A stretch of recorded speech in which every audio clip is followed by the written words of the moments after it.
Hi, this is Dr. Barnes for 8th grade logic. Just want to introduce you to your new best friend. It's a 3x5 index card.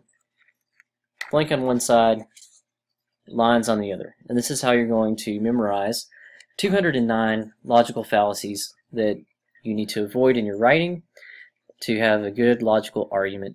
And also, this is what we're going to use to identify logical fallacies in public, in debates between political candidates and also anyone else in the public sphere that has a logical claim to make. We can identify these 200 classical logical fallacies.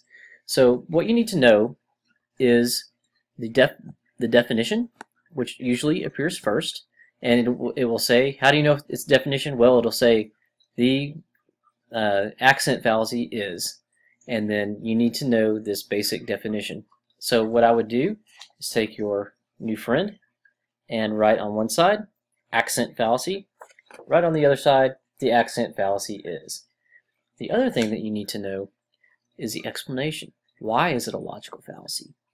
And for the accent fallacy, it means if a person uses a word incorrectly, just because of how the word is accented. Maybe it has a different definition, and you can tell them, or you can just know in your heart, they made a logical error by pretending a word means something that it did not. So you can copy this word for word along with the example if you wish, but you need to know the explanation, the reason why it's a logical fallacy.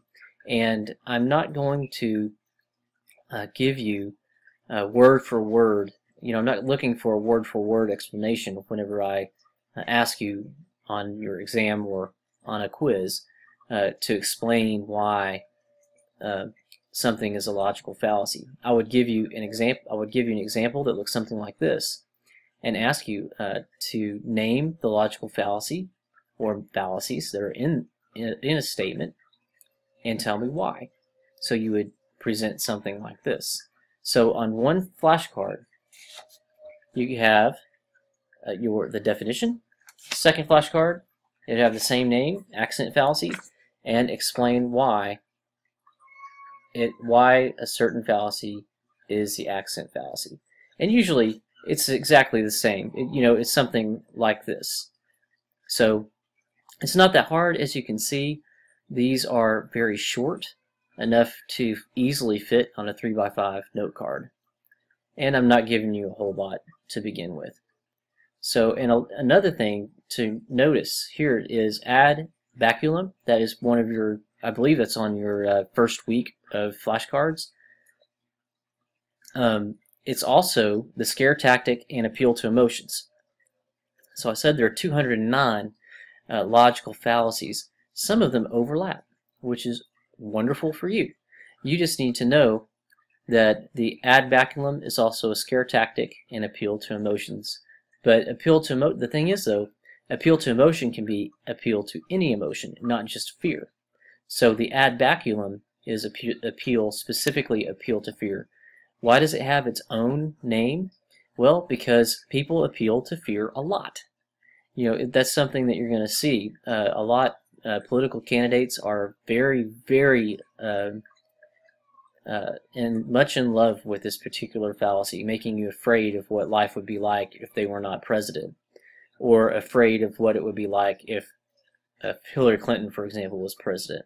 They try to scare people, and if their argument is based only on fear, it's a logical fallacy and it has no merit. So let me know if you have questions on this. I think it's very straightforward.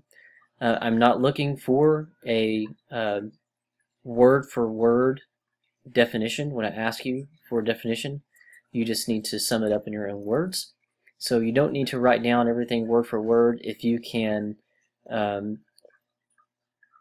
a way to summarize or shorten the definitions and the examples, please feel free to do so. And let me know if you have any questions.